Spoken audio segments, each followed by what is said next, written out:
Vamos a ir, vamos a ir analizando Gabriel Puricelli, que es sociólogo. Está nuestra colega Inde Pomeraniec, también, que es escritora. Está Julia Mengolini, que es colega también nuestro. Con ellos vamos a ir analizando y viendo las repercusiones que ha tenido esta marcha del silencio. Inde, ¿cómo viste? Antes que nada me gustaría decirte Sí. que me gusta que me presenten como periodista. Periodista. Dije, Sí. colega, ¿eh? Dije, Sí, colega. sí. No, pero digo, lo de la también, escritora es como... es un está poco bien. amplio. Colega, de hace muchos años. Sí, me preguntabas... ¿Cómo viste, qué analizás, qué conclusiones, primeras conclusiones sacás? Bueno, se sabía que iba a ser una marcha, o se preveía que iba a ser una marcha importante en términos de cantidad de gente.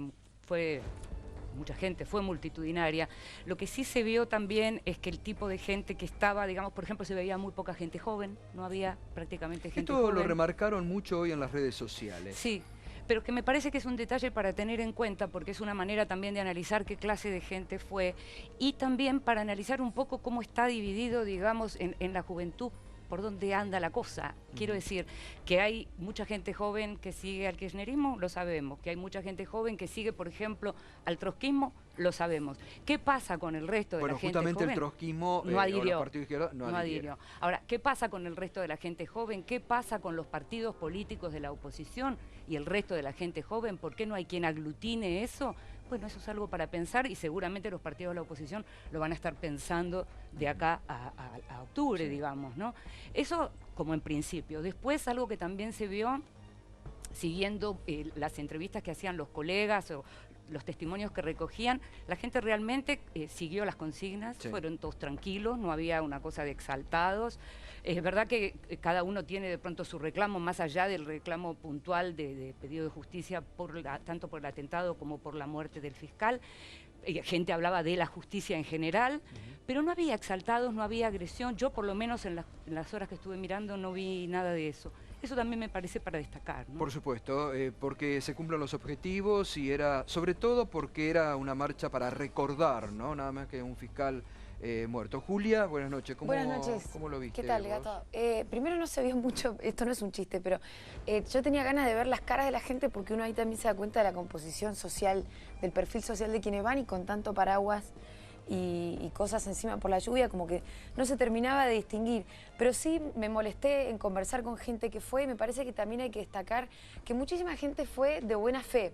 Quiero decir, esto un poco desarmando tal vez la idea de que era una marcha golpista, una marcha destituyente. De verdad, mucha gente fue de buena fe, diciendo, bueno, no me digas golpista porque yo voy detrás de un reclamo de justicia.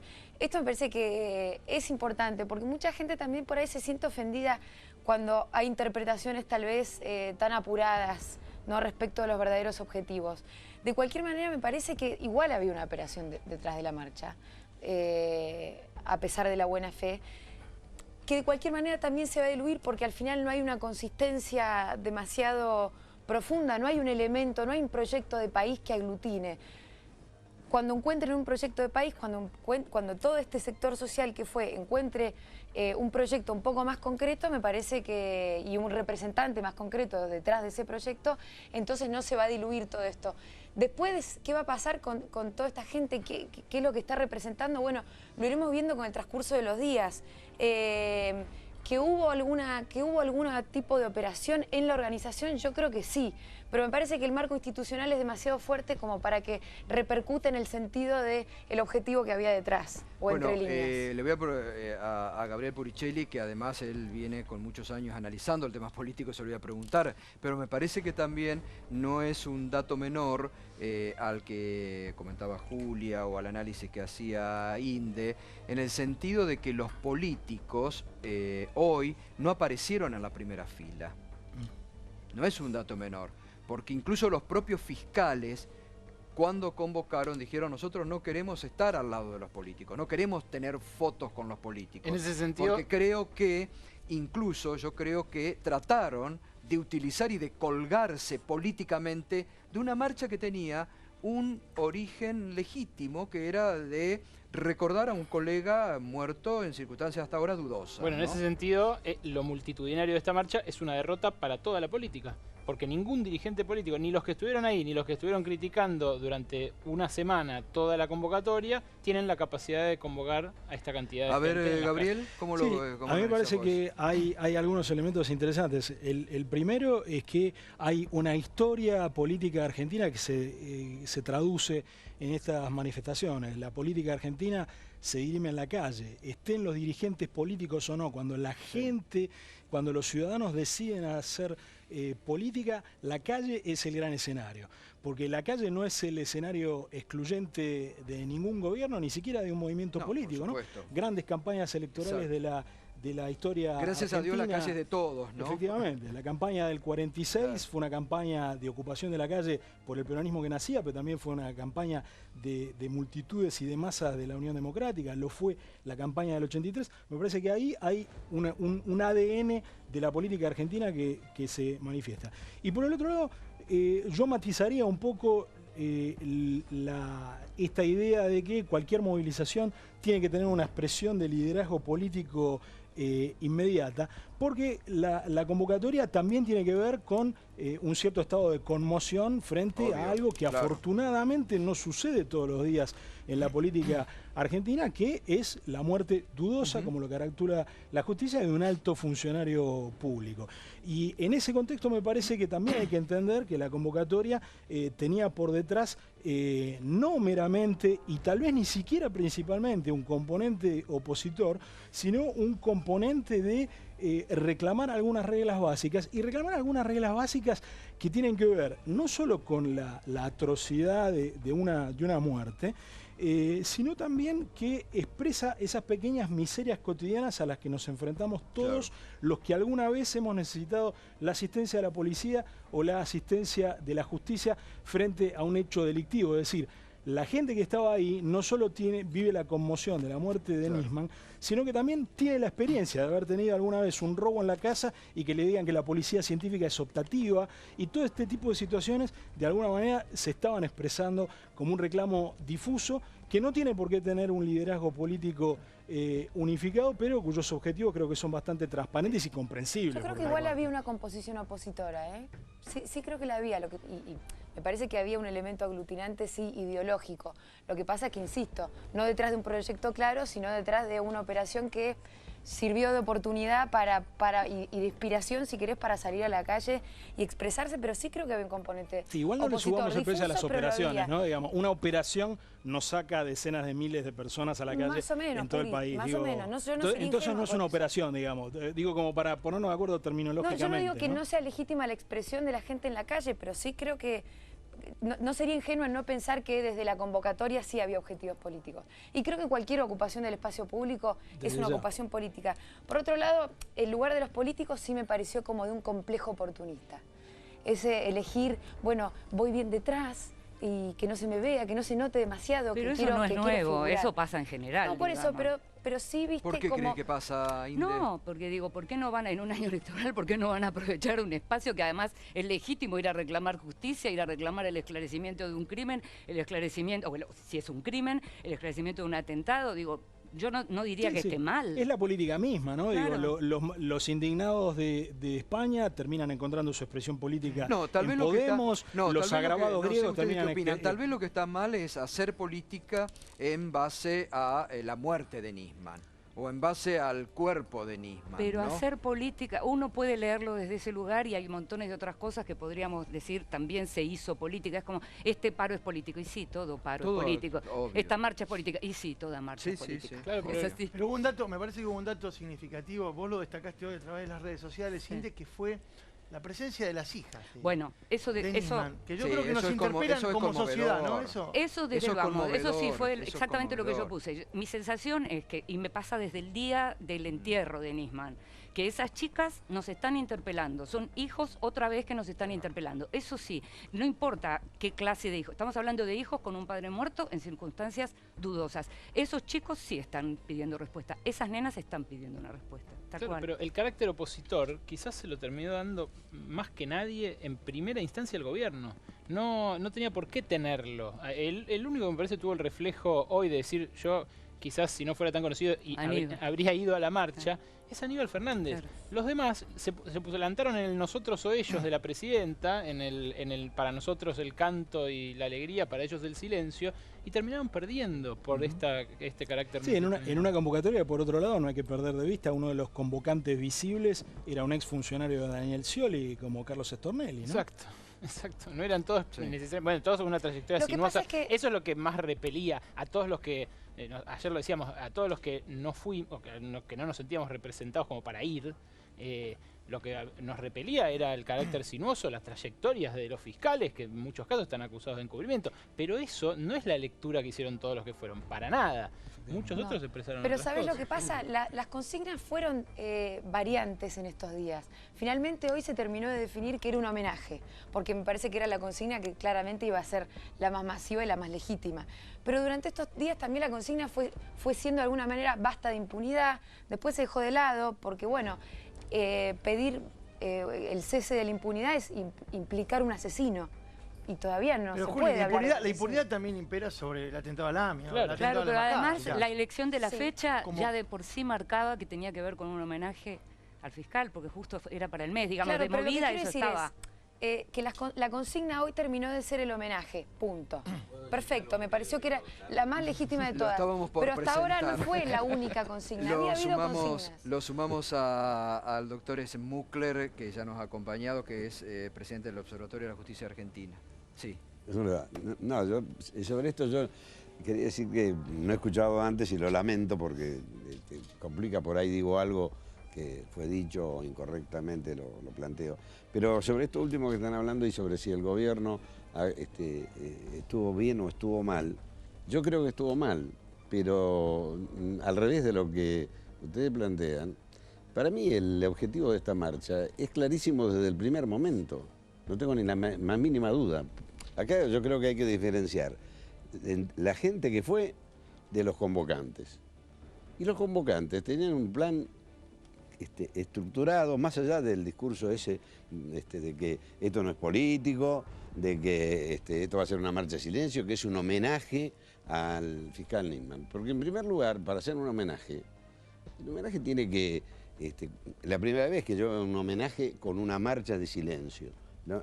Cuando se homenajea a alguien por sus virtudes, por su historia, por su vida, por lo que fuera, hay un acto y hay oradores que explican eso. Acá no, acá nunca se planteó eso. Además, con estos 5 fiscales habría que analizar quiénes son, ¿no?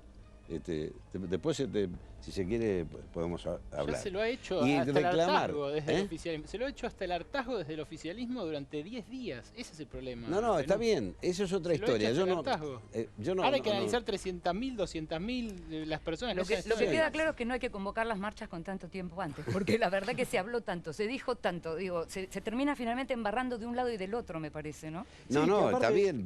Para los organizadores estuvo muy bien el tiempo que se dieron. Sí, igual yo también matizaría esta idea de los organizadores, ¿no? Porque me parece que es un poco minusvalorar esta reacción ciudadana que hay frente a un hecho atroz que conmovió a la ciudadanía. Y me parece que lo interesante después de la marcha de hoy es de alguna manera devolverle la voz a los ciudadanos que estuvieron ahí, en lugar de concentrarnos tanto en los dichos puntuales de algunas personas que tuvieron su participación, pero que de ninguna manera podrían haber convocado en estos números si no hubiera una preocupación ciudadana. Yo creo que también creo que es regalarles una representación que no necesariamente tiene, porque por supuesto, si hiciéramos el ejercicio, y hubiera sido muy sencillo hacerlo hoy en la marcha, y le preguntábamos a los asistentes con una metodología más o menos rigurosa de la encuesta sociológica, los nombres de los convocantes, le puedo asegurar, sin haber hecho la encuesta, que no iban a poder decir el nombre de ninguno. Entonces, y esto es lo que me parece importante. Yo creo que también hoy habría que hacer un ejercicio y supongo que muchos de los que participaron, que son parte del Poder Judicial, un ejercicio de autocrítica, ¿no? Porque ese reclamo de justicia, que en un momento se rompió el silencio y se rompió un grito de justicia, tiene que llegar también a los fiscales convocantes. Porque la justicia en la Argentina, no por la muerte de Nisman, la justicia en Argentina está en deuda con la República en muchos casos notorios. Lo decía ayer Santoro, entonces, que fiscales pidan justicia es como que policías pidan seguridad. Entonces, la propia justicia tiene que hacer, el sábado yo lo comenté aquí el lunes, ¿no? Pero el sábado lo decía en la contratapa del diario Perfil Jorge Fontevecchia, una marcha de autocrítica también de los que hacen la justicia en la Argentina, ¿no?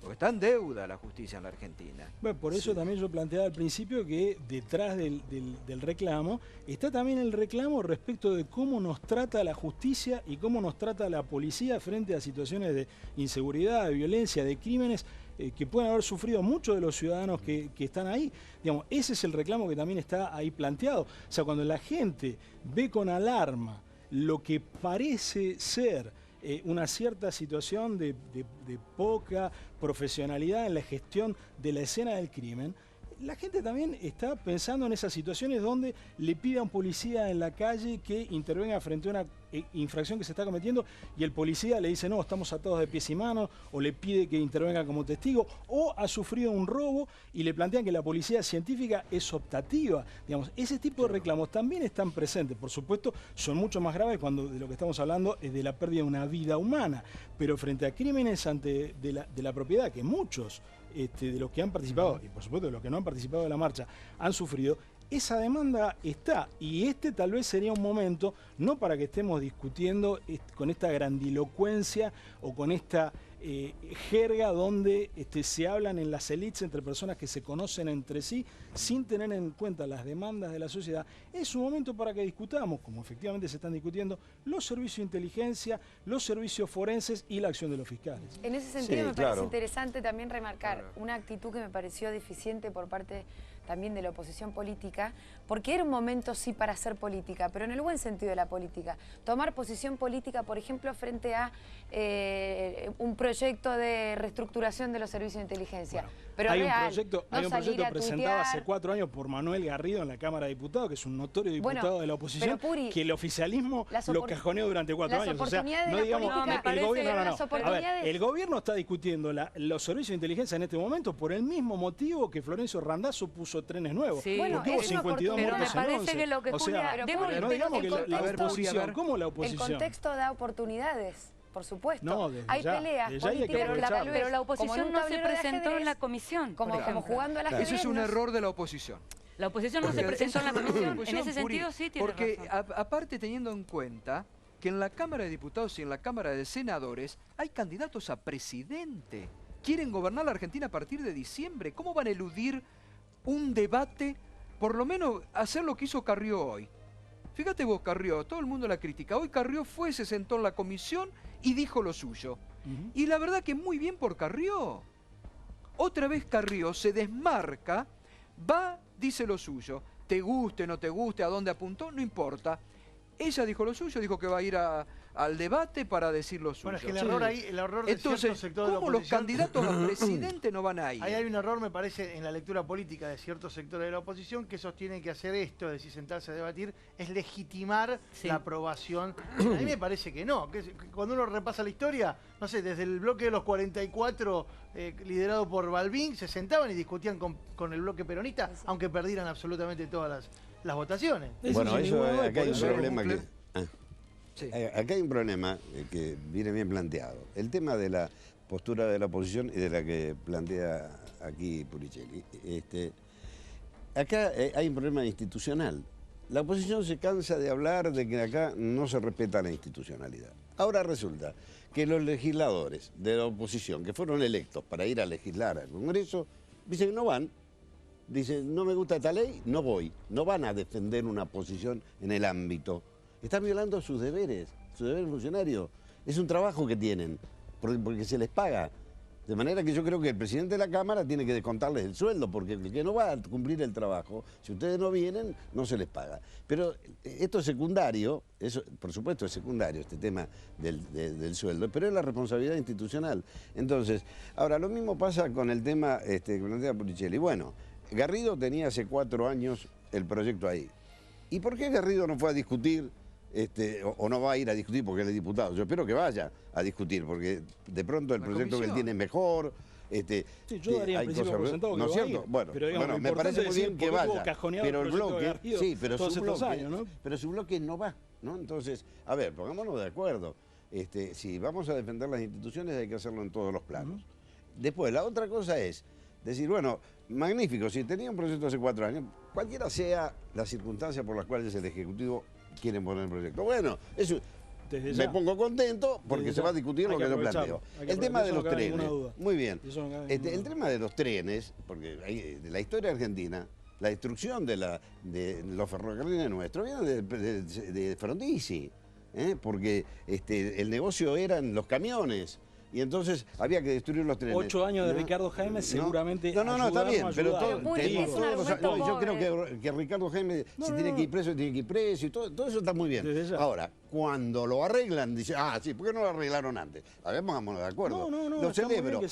Lo celebro. Lamentablemente, a veces, lamentablemente en la historia argentina siempre tiene que haber un hecho trágico para reaccionar. Pasó con el servicio militar obligatorio. Los que hicimos el servicio militar obligatorio sabíamos que no servía absolutamente para nada. Y los usuarios del tren que durante 8 años estuvimos perdiendo horas de nuestra vida que tenemos que agradecer ahora. No es un argumento pobre decir, recién ahora se hizo, bueno, muchachos, se hace cuando se puede. No es una cuestión de recién, no es una cuestión de recién. Las oportunidades absolutamente hay que aprovecharlo. Lo que no se puede dejar de hacer es eliminar la crítica a lo que no se hizo. Es lo mismo que con los servicios Es lo mismo que los servicios de inteligencia. Es exactamente lo mismo. O sea, la discusión es la misma. Ahora, 12 años después. Por eso 12 años después, no, 30 años después. Bueno, 12 años de kirchnerismo. Claro, es verdad. Pero digo, 12 años de kirchnerismo. Estoy de acuerdo. Pero fíjate, usó la mala palabra ahora. Bueno, está bien, pero es el primer gobierno que lo puede sacar a Astiuzzo. Ojo, uno dice, bueno, recién 12 años después lo sacan a Astiuzzo. Bueno, a la vez Astiuzzo estaba hace 40 años. Estuvo durante dictadura, democracia, democracia. Pero 12 años, Julia. Sí, ya sé, pero digo, hay dos maneras de verlo. O este es el primer gobierno que se anima a tocar a Astiuzzo, o recién 12 años después. La manera oficialista de verlo y la manera opositora. Perfecto, totalmente legítimo. Pero estamos en democracia. ¿Cuándo es la oportunidad? No, pero igual se celebra. No, igual se celebra. Fíjate además, digamos, que todos los gobiernos de la democracia han sufrido a la CIDE. Yo me acuerdo la foto aquella histórica que hasta el día de hoy de Raúl Alfonsín con Guglielminetti atrás, que pobre Raúl Alfonsín ni sabía quién era Guglielminetti. Y el propio Antonio Trócoli decía, en los pliegues y repliegues del poder hay mano de obra desocupada, y obvio. Pero digo, toda la democracia ha sido los sobornos de la CIDE, en la AMIA los $400.000 de la CIDE. Entonces, ahí es donde yo digo la falencia de este momento, que los candidatos presidenciales tendrían que haber ido a dar el debate. Porque uno si no piensa, ¿qué proyecto tienen para la por tu cabeza no pasó mientras todo esto se está discutiendo, mientras sabíamos qué pasaba con la gente que estaba dentro de los servicios de inteligencia?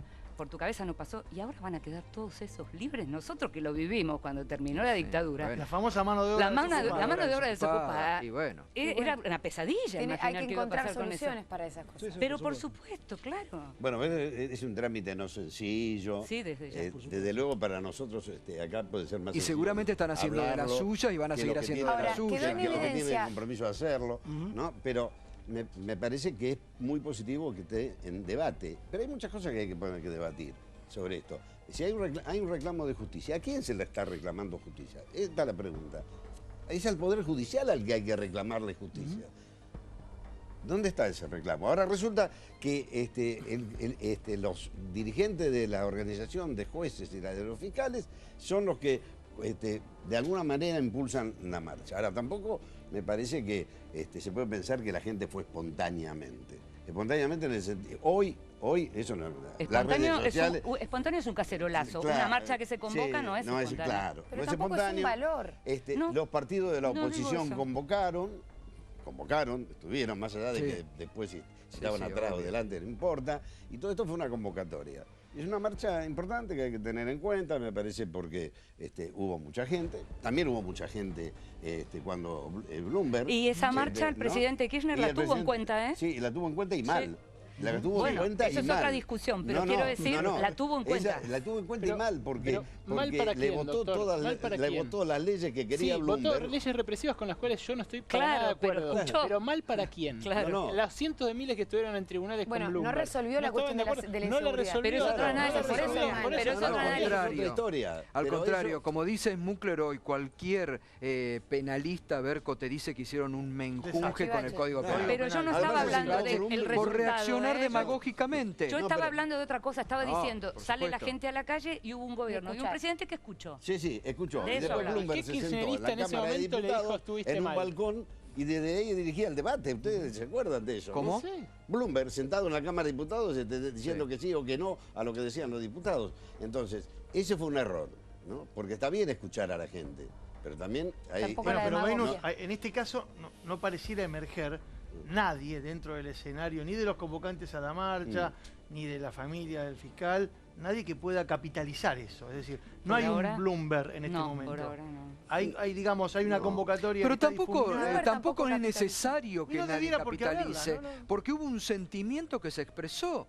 Yo creo que íntimamente hoy todos los que marcharon están pidiéndole a la justicia que se resuelva un caso que está en poder de una fiscal y de una jueza, que además no tienen ningún tipo de vinculación con el gobierno, está clarísimo. Está clarísimo porque te quedó clarísimo hasta los tuits de la jueza, ¿no? Claro. Hay una pregunta válida que es que si acaso la marcha no presiona a la labor de la fiscal. Sí, pero mire, las presiones sobre el Poder Judicial, sobre los fiscales, etcétera, son naturales. Está bien. Y el que no soporta presiones no puede ser ni fiscal Se ni equivocó juez. de profesión. Claro, que se dedica a otra cosa. Viene con tu cargo. Claro, pero lamentablemente... Pero no es un dato menor lo que plantea. No, claro. Yo no te diría a la Pero fiscal. legítimo. No, yo no te diría a la fiscal. Yo te diría que puede ser un factor de presión muy grande para la actuación del juez Rafecas cuando se tenga que meter, por ejemplo, en la causa de fondo. No, eso no hay duda, pero no es solo... ¿Qué límite tienen para, frente a la presión mediática, política de la oposición y de la calle, decidir de acuerdo a derecho? Bueno, uno de los tantos aforismos multiuso del general Perón se aplica a esta situación, ¿no? Los hombres son buenos, pero son mejores si se los controla. Es decir, y eso vale para la fiscal y vale para cualquiera que tenga que responder a una demanda de justicia, porque acá lo que me parece importante es, más que tratar de identificar operadores, responsables, líderes, es tratar de ser claro respecto a cuáles son las demandas que están en la calle. Y las demandas que están en la calle no son las que están escritas en un comunicado que alguna organización tiene la capacidad de llevar a Telam, a C5N o algún medio de comunicación, sino la demanda que está haciendo la ciudadanía en la calle. Y ahí está la cuestión de clarificar con las mejores artes posibles qué fue lo que sucedió el 18 de enero en el departamento de Nisman, pero también estar seguros de que en la medida que cualquiera de nosotros necesite la acción de la fuerza de seguridad o de la justicia, va a tener acceso a la justicia y a los servicios forenses y de seguridad a los que todos tenemos derecho. Y me parece que elaborar más allá de eso es entrar efectivamente en una cuestión menor que no la deslegitimo, porque efectivamente si sobre esa cuestión hay dirigentes políticos democráticos que quieren disputar y disputarse y tratar de liderar, están absolutamente en todo su derecho. Pero me parece que lo que hay que rescatar principalmente es cuáles son los temas que están en discusión, y los temas que están en discusión no podrían ser más relevantes. Estamos hablando de la justicia, estamos hablando de la transparencia, estamos hablando de los servicios de inteligencia. Perfecto, pero esto que vos decís, que me parece correcto, está en un nivel teórico. Vamos a la práctica de lo que hay que resolver, porque todos estamos de acuerdo. Vos querés justicia, vos querés seguridad, todo el mundo quiere eso. Ahora, muy bien. Ahora, ¿cómo se resuelve el tema y quiénes son los responsables específicos en cada caso? El tema de la justicia, el tema de la seguridad es una cosa, que depende del Ejecutivo, depende del Legislativo y en alguna medida también depende del Judicial, en alguna medida. Pero el tema de la justicia depende del Judicial y del Ministerio Público. Esta es la realidad, entonces ahí es la exigencia. Ahora resulta que todo esto, porque me parece que sería un poco, no diría ingenuo, pero se le acerca, pensar que todo esto es un producto de la casualidad. Hay que recordar que esto empezó con una campaña contra la Procuradora General de la Nación, cuando designa los 16 fiscales subrogantes. Y la cabeza, la punta de lanza de toda esta campaña es la Asociación de Magistrados y Funcionarios de la Justicia Nacional. El doctor Recondo, que no es precisamente un independiente, porque fue el secretario de Justicia de Alfonsín, ¿no? Y que designó a Sanz como,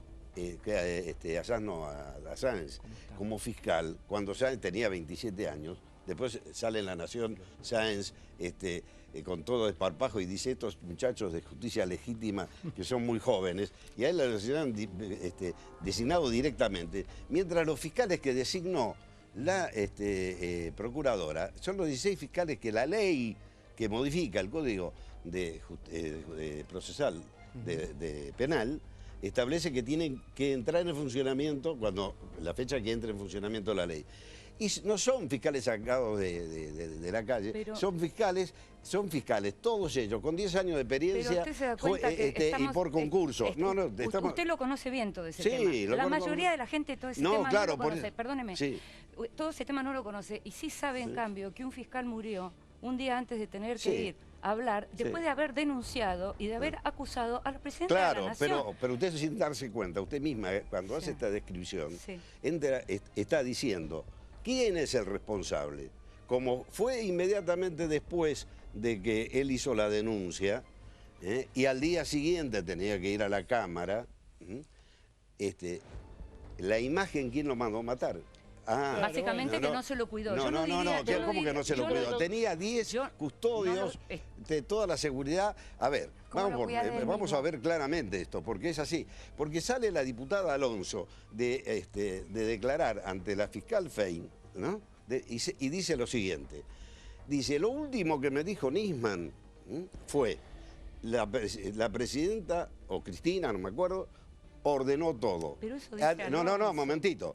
Y los medios dicen así: Clarín y La Nación, los dos, título.